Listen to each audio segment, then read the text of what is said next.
네, 반갑습니다. 지금,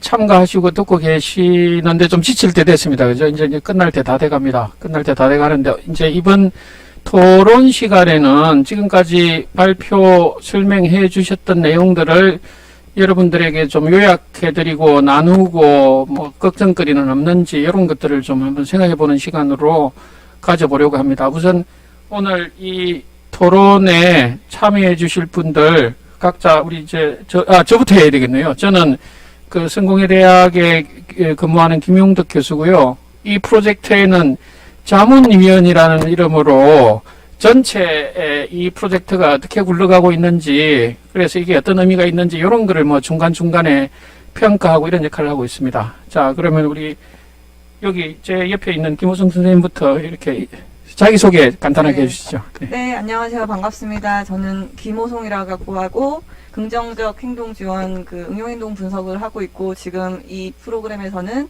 ABA 치료를 같이 담당하고 있었습니다. 네, 반갑습니다. 안녕하세요. 저는 2018년도에 아이 때문에 너무 힘든 시기를 보내다가 우연히 아는 지인에게 이 프로그램을 소개받고 참여하게 돼서 19년부터 아이와 함께 이 프로그램에 참여하고 있는 엄마 최정윤입니다. 아이는 이찬입니다. 지금 현재 23살이고 남자아이입니다. 네, 안녕하세요. 이 사업을 담당하고 있는 서대문 장애인 종합복지관 김영아입니다. 네, 우리 넷이서 이제 재미있는 이야기를 좀 나눠보고, 또 들으시는 분들은 아마 저희 이야기 나누는 거를 들어보시면, 우리는 어떻게 하지? 뭐 이런 관점에서 그냥 아주 편안한 질문들을 좀 해주시면 저희가 토론을 이어나가는데 상당히 윤활제가 될 것 같습니다. 제가 이제 우선 우리 여기 패널로 참여하시는 분들께 질문을 드리기 전에 두 가지만 좀 말씀드리려고 하는데요. 아마 여러분들이 이제 오늘 기조 발표에서부터 성과 평가에까지 쭉 설명을 들으셨는데, 이 프로젝트가 왜 소중할까? 그리고 이 프로젝트가 왜 이렇게 한 프로젝트인데, 한 기관의 프로젝트인데 이렇게 거창하게 줌과 이런 유튜브로 실황 중계를 할까? 뭐 이런 생각을 해볼 수 있는데요.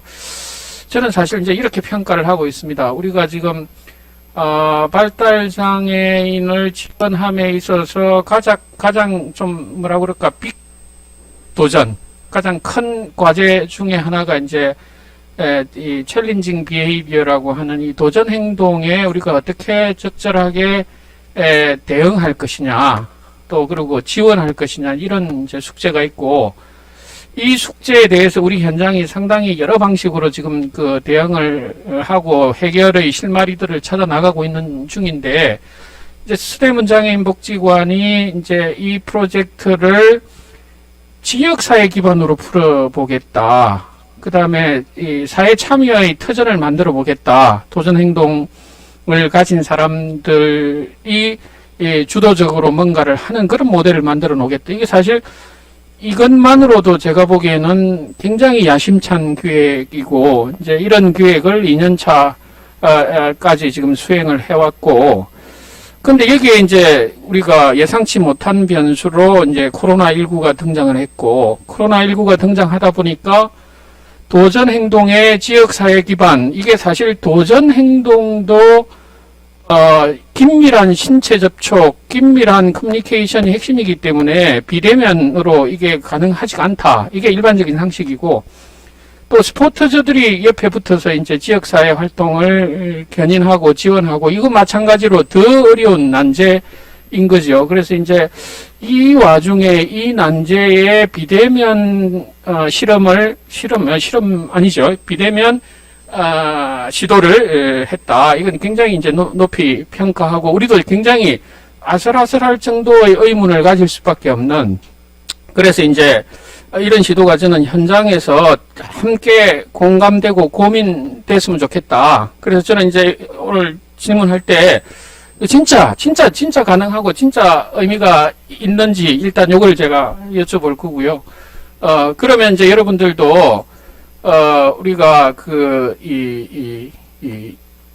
일관된 톤으로 여러분들이 발표로 들으신 내용과 지금 여기서 또 설명하시는 내용들을 좀 비교해서 들어보시고 정말로 의심에 가득 찬 질문도 좋고 또는 의문에 가득 찬 질문도 좋고 자유로운 질문을 좀 기다리고 있겠습니다. 그러면 이제 우리가 오늘 이야기된 프로젝트의 맥락을 좀 쉽게 이해하기 위해서 세 분께 제가 순서대로 여쭤보겠습니다. 우선 이 프로젝트를 실무에서 책임지고 계시는 김영하 팀장님께 큰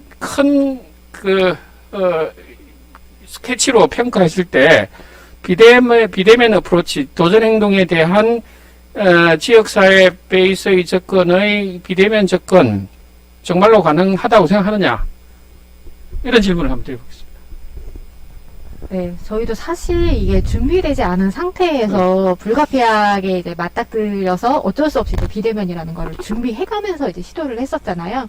그러니까 처음에 했던 건 이제 ABA 행동치료를 비대면으로 이제 시도를 했었는데 하면서 저희조차도 좀 반신반의했던 것 같아요. 우리가 이렇게 경험해보지 못한 것을 과연 이렇게 하는 게 가능할까라고 생각을 했는데 저희가 우선 가능성을 봤던 부분은 자폐성 장애인들 같은 경우에는 이런 비대면 온라인을 활용한 기자재에 대해서 굉장히 좀 이렇게 친밀감을 느끼고 선호하시는 분들이 우선 많았기 때문에 그 부분에 있어서 좀 강점으로 작용을 했던 것 같고요.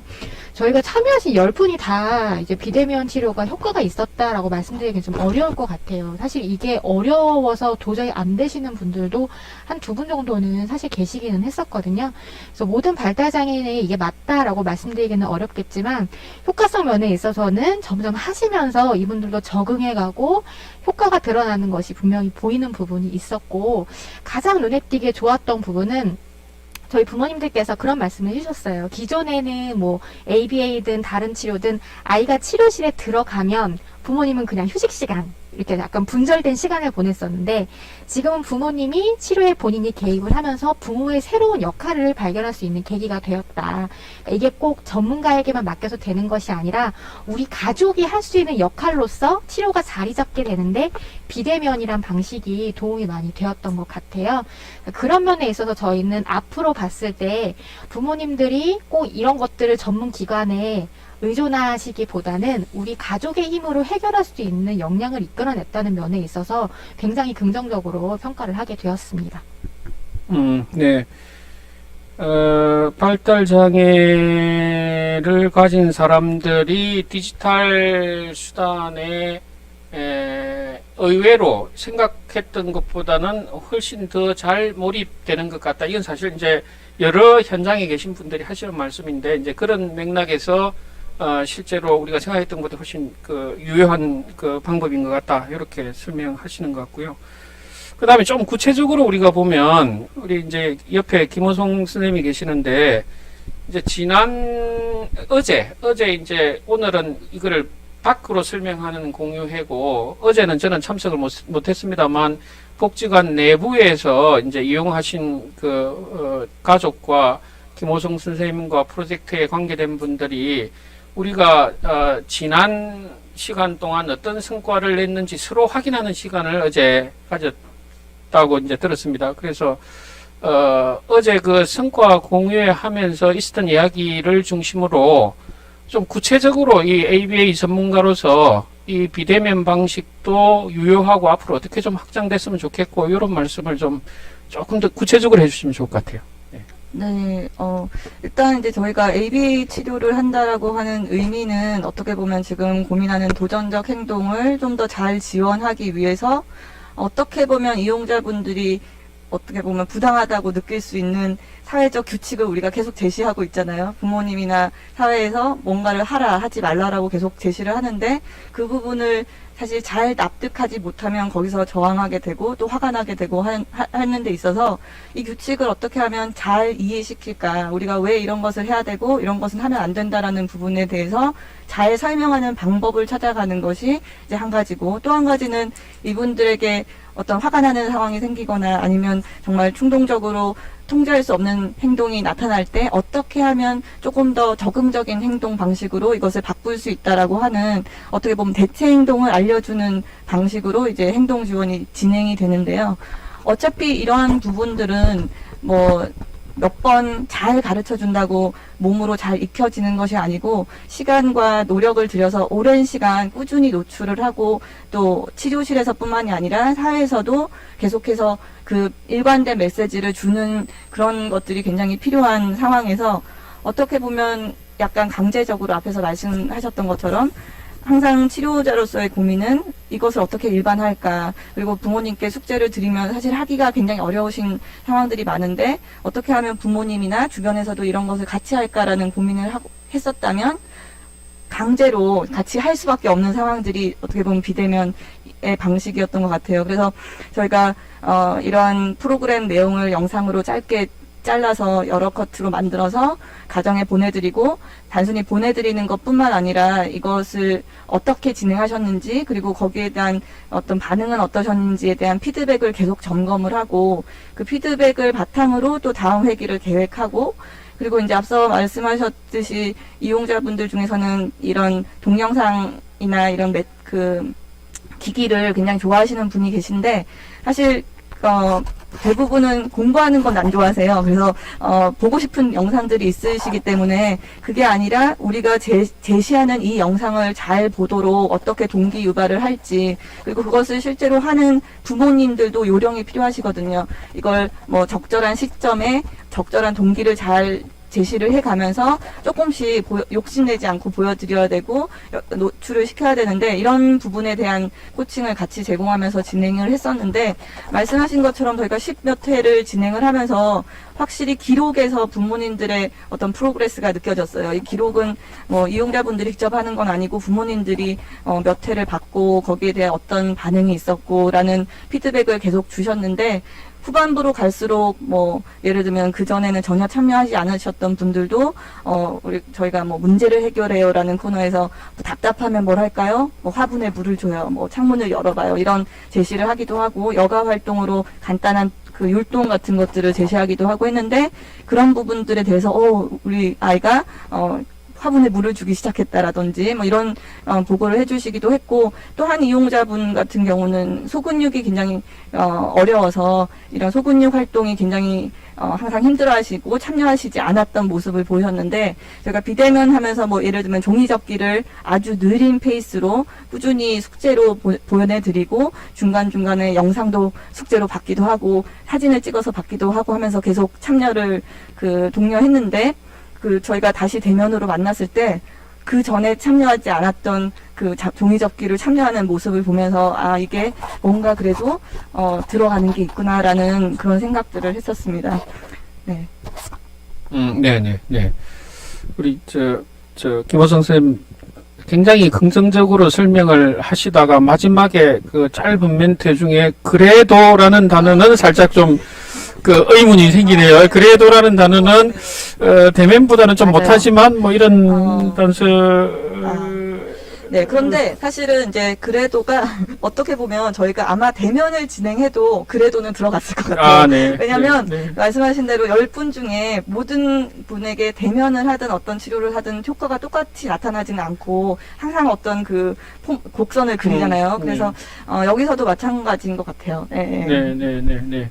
여기 워낙 이제 난이도 높은 주제를 다루고 있기 때문에 들어간 부사였다. 뭐 이런 거네요. 자, 그러면 우리 이제 최종현 선생님 이제 참가한 어머니로서 지금 김호성 선생님이 이게 프로세스에 대해서 설명하시고 그랬는데, 딱 참가하신 입장에서 김호성 선생님의 설명을 조금 이 다른 입장에서 어떤 과정을 통해서 좀 더 몰입이 생기고 효과가 나오고 의미가 있었고 뭐 이런 말씀을 좀 해주시면 좋을 것 같아요. 네. 처음에는 그 비디오, 아니, 그걸 보여줄 때, 녹화된 걸 보여줄 때도 있고,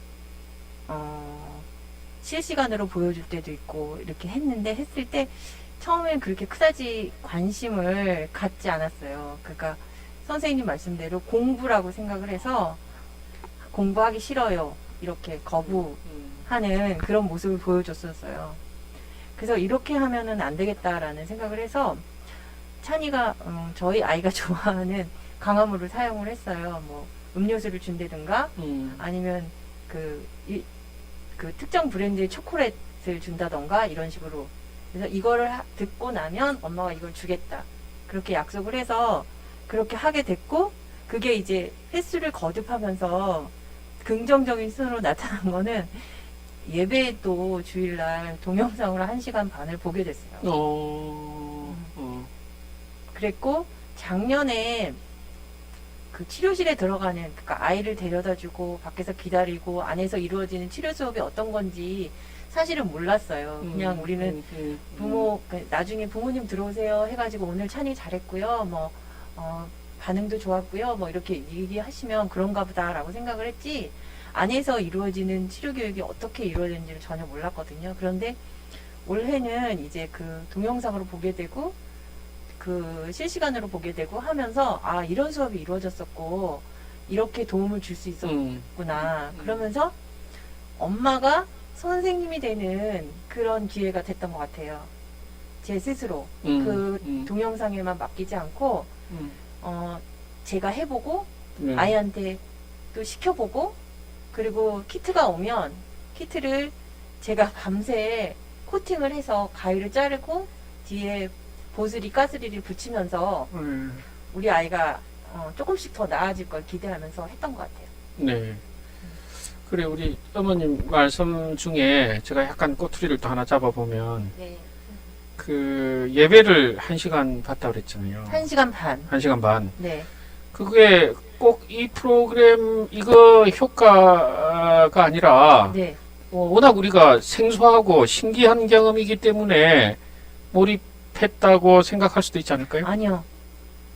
이 예배는 동영상 예배가 시작된 거는 그 앞전에 되게 일찍부터 시작이 됐어요. 사실은. 저희 이 작업은 네네. 4월 지나면서부터 됐던 것 같아요. 5월 거의 그쯤부터, 네, 그쯤부터. 그리고 네네. 키트가 온 것도 그러니까 정상적으로 이 인터넷 수업이 된 거는 7월 정도부터인 걸로 제가 기억을 해요. 그 이전에는 그 집중이 안 이전에는 됐는데. 네, 제가 그거를 틀어놓으면 그냥 계속 돌아다니고 계속 제가 불렀거든요. 네네. 찬이야 지금 어떤 선생님이 나와서 율동하고 계신데 막 이런 식으로 불렀는데 지금 제가 최근엔 그게 너무 신기한 거여가지고 그 상황을 찍어서 네네네. 사랑 여기 나눔과 꿈 사이트에 올리고 그랬어요. 그걸 이렇게 딱 듣고 집중해서 그거를 끝날 때까지 그리고 끝나면 저희 갖다 주면서 끝났다고 얘기를 네, 그 굉장히 지금 말씀은 이 성과에 굉장히 강력한 증거네요. 네, 저는. 네. 자, 그러면 우리가 이제 그 어떤 일을 해 오셨는지에 대해서 한 분 한 분 들으면서 이제 설명을 해 드리는데요. 지금부터 질문을 아주 단호하게 해주세요. 그 정말 믿을 수 없다. 각색된 부분 이거는 각색된 것 같다. 뭐 이런 거 포함해 가지고요. 그래서 여러분들이 그 질문을 준비하시는 동안에 제가 좀 이런 움직임에 관한 이야기를 짧게 좀 말씀드리면서 지금 이제 질문 시간에 아무도 말하고 있지 않으면 좀 부자연스러워서 제가 지금 얘기를 하는 겁니다. 그러니까 지금 제 얘기에 집중하지 마시고 질문 쓰시고 나는 질문 안 할 거야 이렇게 결심하신 분만 들으세요. 우리가 이제 사실 요새 비대면 이런 단어를 많이 쓰는데 저는 요새 이런 생각이 들어요.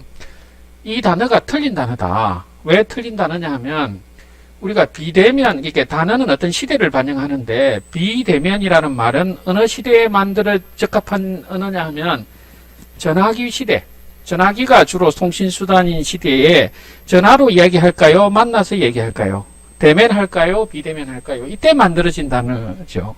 그런데 이제 지금 보면 우리가 이 줌이나 다른 이런 수단으로 만나는 일들이 기기가 화질이 좋고 되게 인터넷이 안정적일 때는 실제로 만나는 거에 근접할 정도로 되게 대면성이 좋고 또 불안정하고 이럴 때는 또 대면성이 떨어지고 이게 단절이 아니라 대면 비대면의 그런 구분이 아니라 연속선상에 있는 게 아닐까. 그래서 이게 비대면 수단은 뭔가 불안정하고 이 성공하기 어렵고 이런 가설이 틀린 가설이 아닐까 저는 이런 생각이 들어요. 그래서 이걸 우리가 비대면 수단 이런 단어를 사용하는 순간 우리가 이제 착오에 빠지는 것 같은데 그런 면에서 사실 저는 이 비대면이라는 단어가 적절한 단어가 아니다 이런 생각이 좀 들고요. 그래서 이걸 대체할 수 있는 다른 좀 적극적 단어를 좀 만들어야 되지 않을까 그런 생각도 좀 들고. 자, 질문 아직 없습니까? 아직 안 나왔어요. 네, 그러면 질문 나오는 때까지 또 제가 한 가지 말씀드리면 요새 이제 디지털과 발달장애 이런 주제로 기사도 많이 나오고 논문도 국내외 통틀어서 막 쏟아지듯이 지금 나오고 있는데요. 그 중에 이제 대표적으로 발달장애인들을 지원하는데 디지털을 어떻게 사용하나 하는 거를 보니까 크게 갈래가 두 가지예요. 두 가지인 것 같아요. 첫 번째는 뭐냐면, 예를 들면, 이제 우리가 이 손목에 차는 스마트워치 이런 거 있잖아요. 이 스마트워치 이런 게, 무슨 맥박, 체온, 등등, 이런 사람의 활동, 이런 거를 체크하는 디바이스잖아요. 기계잖아요. 그래서 이게 발달장애인들에게 이 스마트워치와 같이 발달장애인의 행동이나 정서가 표현되는 것을 캐치하는 용도로 디지털을 사용하는 방법. 이게 하나 이제 크게 있는 것 같고, 또 두 번째는 뭐냐 하면, 이건 굉장히 놀라운 이야기인데, 이미 신문에도 다 나오고 이런 거라서, 아주 확실한 이야기입니다. 미국 식품의약국이 2020년 4월인가, 발달장애인, 치료제로, DTX라고 그래가지고, 디지털 치료제라고 하는 거를 약품 승인을 했습니다. 그래서 이제, 이게 참 우리가 믿기 어려운 이야기인데, 디지털 가상현실 등을 포함한 그런 소프트웨어 프로그램을, 사용하면 뭔가 행동 개선에 도움이 된다라고 하는 거를 약효로 인정했거든요. 일종의 디지털 소프트웨어를 약으로 인정한 거니까. 그래서 이제 두 번째 측면은 이런 식으로서 이제 가상현실, 인공지능 이런 것들을 결합한 소프트웨어를 디지털 치료제라는 이름으로 사용하는 경향. 이렇게 크게 두 가지로 이제 나오는 것 같은데 이 둘을 같이 쓰면 디지털 치료제를 사용하면서 이 표현과 이런 신체 반응과 이런 게 어떻게 됐는지를 같이 보는 거니까 이제 둘이 결합하면 상당히 파워풀해지는 거죠. 이런 이제 추세들이 읽히는데 이게 우리에게 얼마나 가시적으로 될지는 아직 예측하기 어렵지만 아마도 저는 상당히 빠른 속도로 이런 게 우리에게 현실이 되지 않을까 그런 생각이 듭니다. 자, 그 사이에 질문이 하나 왔습니다. 자, 첫 번째 질문은 ABA 온라인 서비스 사례에 대해서 구체적으로 좀 설명해 달라. 그러면 어떤 한 참여자 한 분에 대한 이야기를 가지고 설명해 주셔야 될 것 같은데 이거 우리 김호성 선생님이 해 주셔야 될까요? 네, 제가 처음 받았던 질문인데 구체적이지 않아서 또 추가 질문이 들어온 것 같은데 일단 온라인 서비스는 사실 저희가 처음에 시작한 것은 1차 년도에서 2차 년도로 넘어갈 때 사실 공백이 몇 달 있어서 그 공백 기간 동안 부모님들이 너무 길게 쉬어지니까 이용자인분들도 그렇고 그래서 그때 원래 온라인을 한번 진행을 했었어요. 그 당시에 온라인은 기록지에 저희가 간단한 숙제, 중재를 제안을 드리고 그 숙제를 부모님들이 시행해 보시면서 매일매일 행동 기록도 같이 체크를 해주시고 이런 그 제안에 대해서 어떻게 시도를 해봤는지에 대한 반응을 그 보내주시면 치료사가 거기에 대한 피드백을 다시 제공하는 식으로 약간 그 기록지 베이스의 온라인을 저희가 시도를 했었고, 그리고 이제 그게 지금 비대면으로 본격적으로 저희가 진행하던 프로그램을 스탑하게 되면서 기본적으로는 아까 말씀드린 간단한 그러니까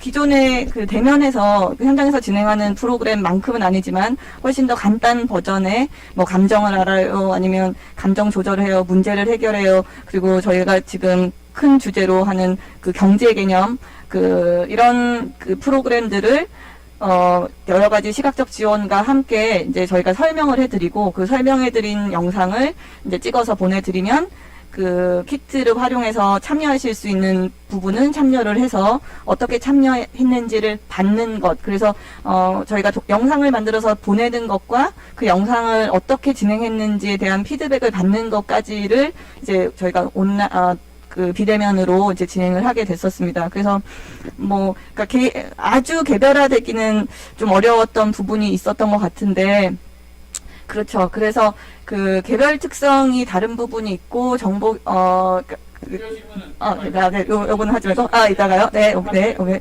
네네네. 앞서 구체적인 사례라는 거죠. 네네. 그래서 이제 뭐 거기서 이제 좀 연결이 되는 것 같긴 하지만 각각 이용자별로 굉장히 뚜렷한 개별적인 특성이 있었는데 저희가 그것을 완전 개별화시켜서 구분하기는 어려웠지만 최소한 예를 들면 참여하시는 분들께는 저희가 영상을 통해서 그 숙제를 같이 치료사들이 보면서 누구누구씨 잘하고 있어요 라고 이름을 불러준다든지, 아니면 참여를 못 하시는 분들께는 누구씨 보고 싶어요 라고 이제 이름을 불러주면서 소통을 하는 방식으로 상호작용을 끌어내려고 했고, 그리고 이제 부모님들이 주시는 개인적인 피드백이 있으세요. 이래서 어려웠다라고 하면 그런 부분에 대해서는 약간 개인적인 피드백을 드리면서 그래도 조금이라도 더 개별화된 접근을 하려고 노력은 했습니다. 이게 이제 구체적인 자료가 될지는 모르겠지만, 네. 네, 우리 네.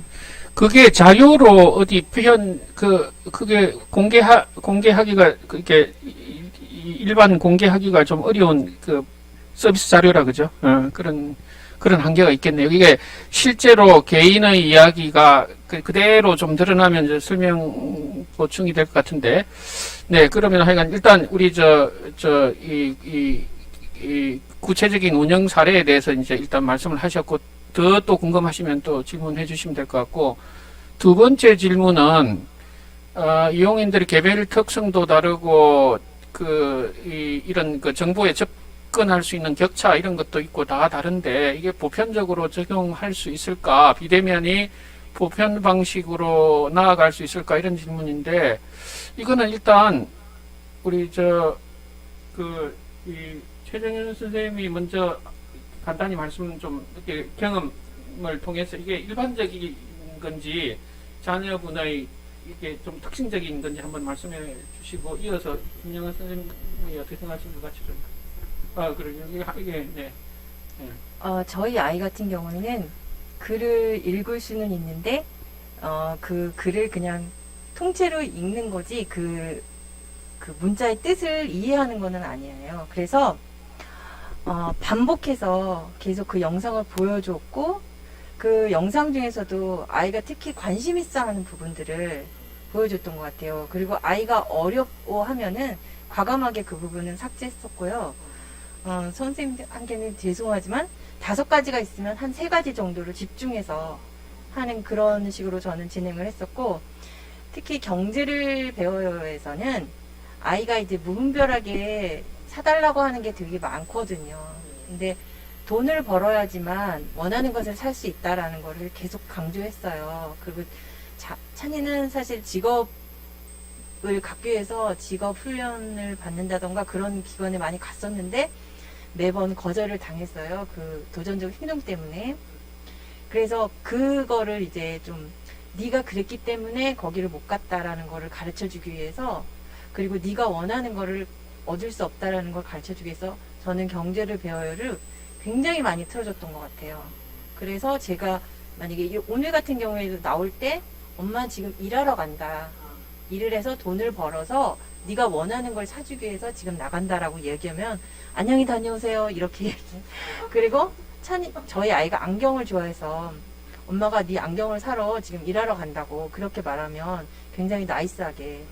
그래서 이제 제가 더 보태서 요새는 뭐라고 얘기를 하냐면 찬이가 내년부터는 일을 해서 직업훈련을 받아가지고 일을 해서 돈을 벌어서 원하는 안경을 마음껏 살 수 있게 됐으면 좋겠다고. 그렇게 일을 하면은 찬이가 원하는 걸 다 살 수 있다고 그렇게 계속 얘기하고 있어요. 그러니까 개별적 동기부여가 계속 좀 같이 가져야 된다 네네. 이런 말씀이네요, 그죠? 우리 김 팀장님은 네, 지금, 질문의 이제 내용 중에서 뭐 정보 격차에 대한 부분이 있으셨는데, 다행히도 저희 참여하신 10분들 같은 경우에는 그 부분에 있어서 뭔가 기자재라던가 활용하는 방법이라던가 이런 거에 있어서 크게 격차가 없으셨어요. 아무래도 집단 자체가 이렇게 대집단이 아니고 하다 보니까 그 부분에 있어서는 다행히 문제가 없어서 좀 수월하게 넘어갈 수도 있었던 것 같고요. 저희가 이제 비대면을 할 때 ABA도 비대면으로 했고, 티치도 했고, 그다음에 서포터 교육이라고 해서 부모님과 활동보조 선생님들 대상으로 교육하는 것도 이제 온라인으로 진행을 해서 저희 기준에서의 비대면 이용인은 장애인 당사자뿐만 아니라 부모님과 활동지원사까지도 다 포함된 분들이 이용인으로 이제 설정이 되어 있었어요. 근데 이제 저희가 그렇게 온라인 교육을 할 때 부모님들 같은 경우에도 사실 줌 사용을 해보신 경험이 없으시니까 어려움이 있으시잖아요. 저희가 처음에 그래서 별도의 부모 교육용 자료를 만들었어요. 예, 줌을 활용하실 수 있는 방법이라던가 기본 에티켓 같은 거를 적어놓은 교육 자료를 만들어서 부모님들이 조금 오류 없이 편하게 하실 수 있도록 사전 교육을 진행을 했고요.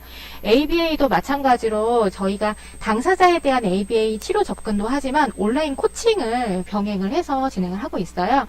저희 치료사 선생님들께서 이제 영상을 제작을 해서 부모 교육용 별도의 영상을 제작을 합니다. 그래서 만약에 저희가 가정으로 감정판을 활용하실 수 있도록 감정판이 나간다고 하면 이것들을 부모님들이 이렇게 활용하세요 라고 저희가 치료사들이 영상을 촬영을 해서 부모님들께 보내드리는 거예요.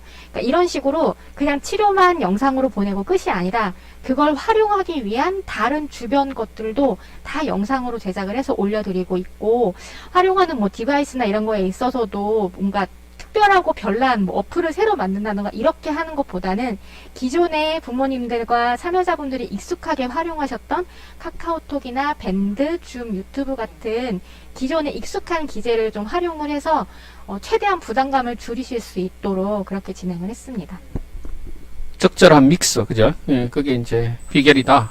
보충 설명 아까 좀 하신다고 했는데 개별성 말씀하시려고. 개별성에 대해서는 사실 이제 저희가 그 비대면만 진행을 했을 때보다 사실 저희가 느끼기에는 저희가 꾸준히 1년 동안 대면에서 얼굴을 익혀왔던 게 굉장히 큰 그 요인이 아니었던가라는 생각이 들어요. 그래서 어쨌든 낯선 사람이 아니라 기존에 봐왔던 선생님들이 앞에 나와서 연기를 하고 했을 때 이용인분들도 누구누구 선생님이라고 하면서 훨씬 더 그 교육 내용에 좀 집중을 할 수 있었던 부분이 있었고, 저희도 이용인분들을 만나 뵙고 특별히 개별적인 특성을 굉장히 잘 파악을 하고 있는 상황에서 조금 더 그런 개별화된 요소를 집어넣을 수 있지 않았을까. 근데 만약에 이게 그냥 비대면으로만 진행됐다면 조금 더 다른 결과가 있지 않았을까라는 생각은 듭니다.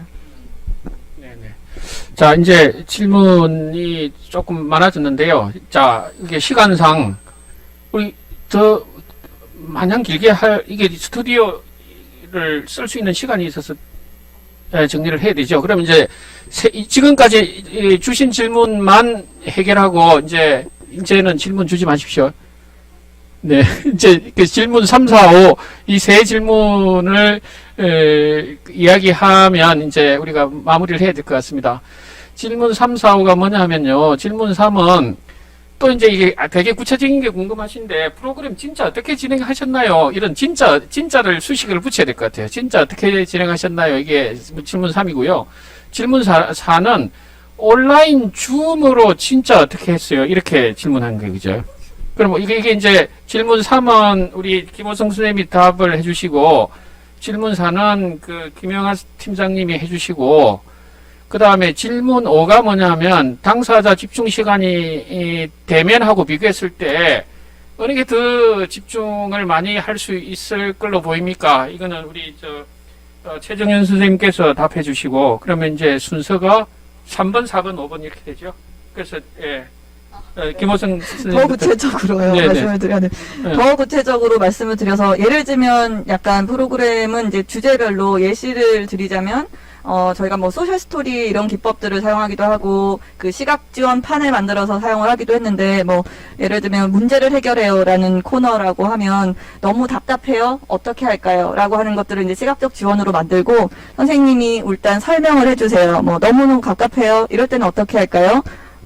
그 창문을 열어요. 뭐 심호흡을 해요. 이렇게 몇 가지 할 수 있는 제시를 시각적으로 보여주고 뭐 예를 들면 저희가 롤플레이처럼 다른 선생님과 함께 너무 답답해 어떡하지? 그러면 심호흡을 해요 하면 옆에서 심호흡하는 것들을 보여주고 이런 식으로 이제 롤플레이를 사용하는 것도 있고 시각적으로 설명을 하는 것도 있고 요가 같은 요가 활동은 또 그 아까 자기조절 프로그램으로 진행을 한 것도 있고 이렇게 이제 여러 가지를 섞어서 그 진행을 했던 것 같습니다. 그리고 조금 또 짧게 제가 사실은 집중을 하기 위해서 굉장히 짧고 간단하게 만드는 것에 집중을 했는데 사실 그 길이 같은 경우는 설명을 좀 더 말씀을 해주시겠지만 저희 생각에는 대면을 했을 때는 상호작용이 있다 보니까 계속해서 뭔가 잘했어요 피드백을 줄 수 있고 계속 촉구를 줄 수 있고 기다려도 뭔가 주의를 흐트러지지 않게 저희가 이제 계속 지원을 해줄 수 있는데 그런 부분이 아무래도 약하다 보니까 주의 집중 시간이 더 짧아지게 되고 해서 일단 짧게 하면서 아까 말씀하신 것처럼 토큰을 사용해요 뭐 화이팅을 해요 그리고 중간중간에 이름을 불러줘요 하면서 동기를 집중할 수 있는 동기를 조금 더 많이 넣어주려고 했던 것 같습니다. 온라인 줌으로 이거를 어떻게 구현했냐는 질문인데 줌 같은 경우에는 저희가 ABA 행동치료는 줌을 활용하지는 않았고요. 영상을 촬영을 해서 저희가 밴드에 업로드 해드리면 일주일 동안 가정에서 보시게끔 해드렸고 줌 같은 경우에는 저희 서포터 교육할 때랑 부모님들과 함께 FGI 회의를 한다거나 간담회를 저희가 수시로 진행을 해요. 뭐 간담회 모니터링 할 때 정도? 네, 줌으로 진행을. 모니터링 용도와 스포츠 회의용이죠. 네, 회의 교육용으로 진행을 했고요. 교육 같은 경우에는 이제 양육자분들이나 활동노조 선생님들도 줌이 익숙치 않으신 경우가 많아서 대면과 비대면을 좀 병행을 해서 저희 복지관 정보화 교육장에 오셔서 들으실 분들은 오셔서 들으시고 가정에서 들으실 분들은 가정에서 들으시고 이렇게 병행해서 진행을 했습니다.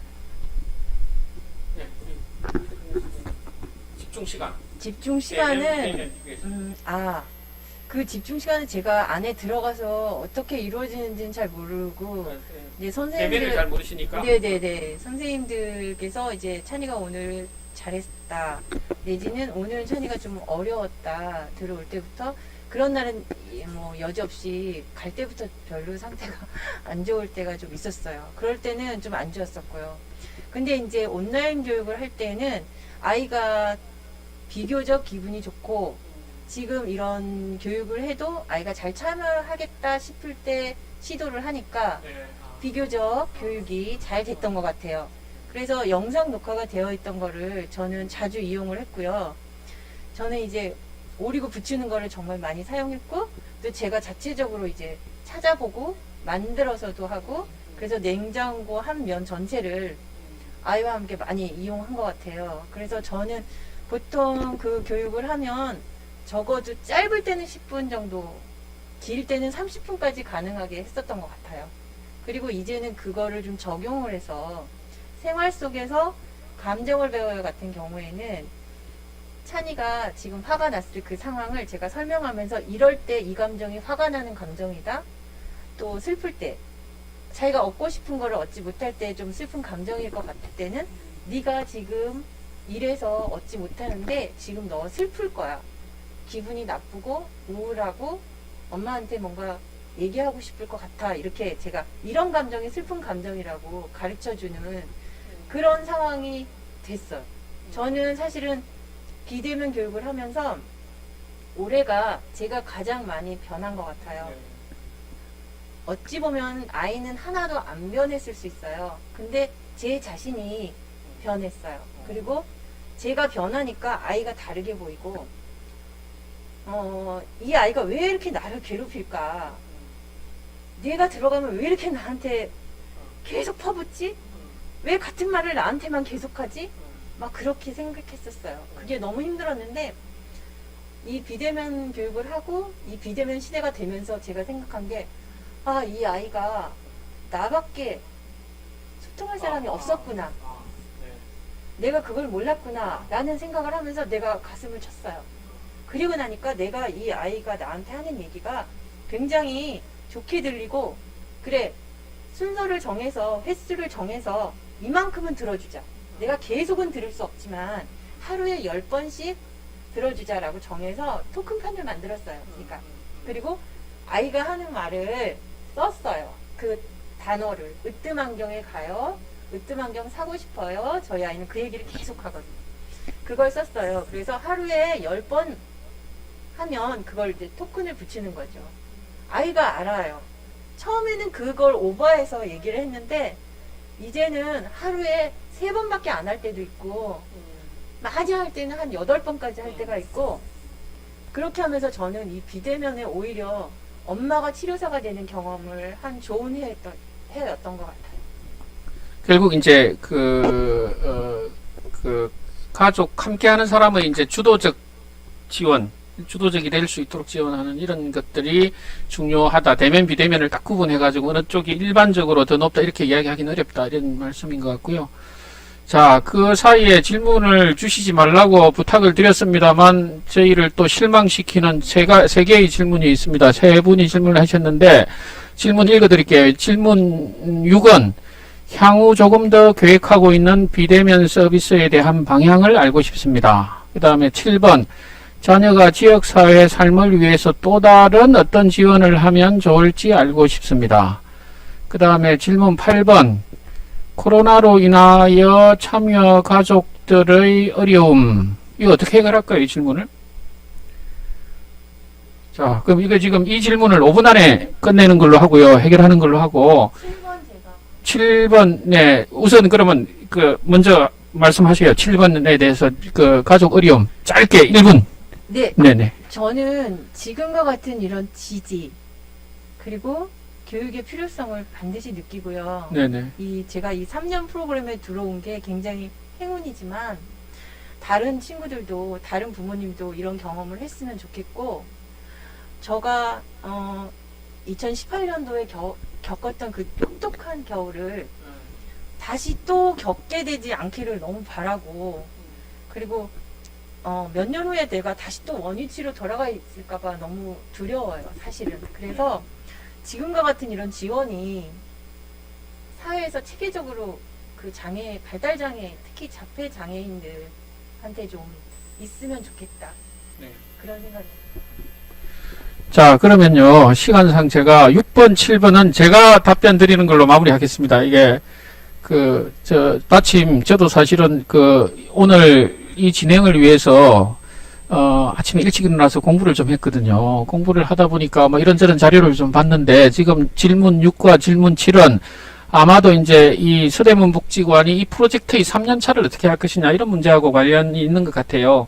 그래서 이제 서대문복지관에서 혹시 그거 절대 안 된다 하면 한 말씀 하시고, 그냥 그것도 고려해보겠다 하면 이렇게 끝내는 걸로 하고, 사실 자료를 보다 보니까 이제 이런 생각이 들더라고요. 지금 이제 우리 소소한 소통의 백재현 대표님도 아까 기조 강연을 하셨지만, 우리가 이 쉬운 정보를 활용하는 게 이제 종이 체제로, 종이에 뭔가를 이제 표시해서 이제 행정 문서 같은 거를 좀 쉽게 설명하고 이러는데, 어떤 나라들에서는 우리로 치면 뭐 이제 페이스북이나 이런 문장들이 어려운 문장들을 많이 쓰잖아요. 그래서 이제 발달장애인들이 이 어려운 말들을 실시간으로 잘 이해할 수 있도록 번역 앱을 디바이스에 장착시켜가지고 발달장애인도 자유롭게 페이스북에서 누가 말하면 그 말이 그림과 간단한 글자로 번역돼서 본인한테 오고, 본인은 또 그렇게 쓰고, 그거는 또 페이스북으로, 뭐 이런 것도 하는 것 같고요. 그래서, 우리 서대문복지관이 이제 온라인 커뮤니티라고 하는 도전을 제시했고, 아까 우리 박강옥 교수님도 이제 온라인 커뮤니티라고 하는 확실치 않은 약간의 비전을 이렇게 이제 표방을 하셨는데, 제 생각에는 우리가 그걸 플랫폼이라고 해야 될지 어떨지 모르겠는데, 서대문 복지관이 좀 시도적으로 발달장애인들이 알 수 있는 단어와 그림으로 소통되는 플랫폼 공간을 만들고, 그 플랫폼 공간을 통해서 스포츠도 그 수단으로 커뮤니케이션하고, 이 본인들도 이 수단으로 소통하고, 치료사 선생님들도 그렇게 소통하고, 그 다음에 가족분들도 그렇게 소통하고, 이렇게 하면서 발달장애 주도적 커뮤니케이션 방식을 플랫폼으로 공유해 나가면서 필요한 정보나 뭐 관계나 이런 것들을 만들어 나가는 그런 발달장애 주도적 온라인 커뮤니티, 이런 거를 좀 추가하면 지금 하고 있는 모든 내용들을 좀 담아낼 수 있지 않을까 그런 생각이 드는데 어떠세요? 감사합니다. 교수님. 좋은 방향 제시해 주셔서 감사드리고요. 예, 예, 저희가 정말 궁극적으로 가야 될 방향 중에 하나의 꼭지로 되게 중요한 포인트라고 생각이 들고요. 꼭 코로나가 아니어도 지금은 이제 워낙 IT 기반으로 한 이런 비접촉 대면 이 많이 활성화되고 있는 시대이고, 뭐 SNS 문화 워낙에 발달돼 있고 한데, 발달장애인들도 그 안에 좀 편승돼서 이제 비장애인들과 함께 좀 이렇게 소통할 수 있는 그런 계기도 될 수 있을 것 같아서요. 예, 장기적으로 저희가 추구해야 되는 방향과 맞다고 생각합니다. 네. 뭐 이런 거 어떠신지 30초 두 분 인사 겸 말씀, 네. 마이크 이렇게 이렇게, 아니, 뭐 먼저 하세요. 먼저 네네. 그럼 먼저 하세요. 네. 저희가 이제 3차년도에 사실, 그 계획을 하고 논의하고 있었던 부분이 어떻게 보면 발달장애인들, 그러니까 이용인분들이 나를 잘 표현할 수 있는 방식으로 이제 그 자료를 잘 정리하고 포트폴리오를 만들어서 나도 나를 좀 더 알고, 그리고 이제 주변 지역사회에 나를 좀 더 쉽게 이렇게 공유할 수 있는 나의 특성과 나의 소통 방식 이런 것들을 좀 더 잘 소개할 수 있는 그런 것들을 만들려고 했었는데, 그 방식으로 이제 동영상 제작을 해서 직접 이제 저희가 이제 유튜버가 되도록 앞서서도 사실 말씀을 좀 해주셨지만, 뭐 유튜브에 올리실 분들은 올리시지만 그렇지 않으실 경우에는 또 새로운 곳에 가서 새로운 사람에게 나를 소개할 때 처음부터 하지 않고 동영상만 보여줘도 어느 정도 이분에 대해서 파악할 수 있는 그런 동영상 제작을 저희가 이제 3차년도에 계획을 하고 있습니다. 그래서 아까 같은 어떤 상호적인 커뮤니티는 굉장히 이제 앞으로 나아가야 될 목표일 것 같긴 하지만, 예를 들면 줌으로라도 지금 저희가 티치 같은 프로그램에서 같이 참여를 해서 이용인 분들도 같이 함께 회의를 하는데 생각보다 서로 인사하시고 되게 반가워하시더라고요. 얼굴을 안 보니까. 그래서 뭐 이런 여러 가지 소통의 장을 많이 만들 수 있으면 정말 좋겠다라는 생각을 하고 있습니다. 네. 저는 이 3차년도에서 더욱더 엄마들이 힘내고 무너지지 않게끔 이제 마지막 1년은 정말 제대로 했으면 좋겠는데, 이 코로나 때문에 더 아마 교육이 이제 인터넷으로 많이 이루어질 것 같고, 그러면 엄마들이 더 전문가가 되지 않을까 그런 생각을 조심스럽게 하면서, 대신에 이제 사회가 감히 요구하자면 이 엄마들이 무너지지 않게끔 좀 지지해 주는 거, 그리고 위로가 돼 주는 거, 따스한 말 한마디, 괜찮다, 너무 잘하고 있다, 그 말이 필요한 시대인 것 같아요. 이상입니다. 네, 시간이 많이 지나서 이제 다행히 또 이제 더 질문은 없습니다. 오늘 우리 토론 길지 않은 시간인 듯 하지만 되게 좀 조심스럽고 걱정을 많이 했는데, 이게 풍부한 질문을 주셔가지고 저희가 또 흥미롭게 생각하면서 진행할 수 있었던 것 같습니다. 이렇게 질문 주신 분 다시 한번 감사드리고 또 참여해 주셔서 감사합니다. 그러면 저희 토론회는 이렇게 마치고요. 전체 오늘 프로그램에 대한 인사는 팀장님이 하시겠죠? 네. 저희 토론한 사람들은 인사드리고 이제 물러가겠습니다. 우리 팀장님 마지막 인사하시고. 네. 이 자리에서 마무리 인사드리도록 그래요? 하겠습니다. 네, 오늘 저희가 초반에 좀 시스템 문제로 인해서 좀 지연이 되고 영상 송출이 원활하지 못했던 점 다시 한번 죄송하다는 말씀 드리도록 하겠고요. 저희가 참여하신 분들께 문자 전송 통해서 자료 이제 받으실 분들과 이제 그 주소랑 이메일 주소 받도록 하겠고, 그리고 잠시 후에 저희가 문자로 만족도 조사 구글로 보내드릴 예정입니다. 거기 회신해 주시면은 감사드리겠습니다. 그리고 저희 그 성과 보고에 책자도 우편으로 발송해 드릴 예정인데요. 주소 보내주신 분들도 계시고 안 보내주신 분들도 계세요. 혹시 받기를 원하시는 분들은 만족도 조사 보내실 때 같이 보내주시면 저희가 다음 주에 우편으로 발송해 드리도록 하겠습니다. 긴 시간 동안 애 많이 쓰셨습니다. 감사하고요. 내년에 다시 찾아뵙도록 하겠습니다. 감사합니다. 수고하셨습니다.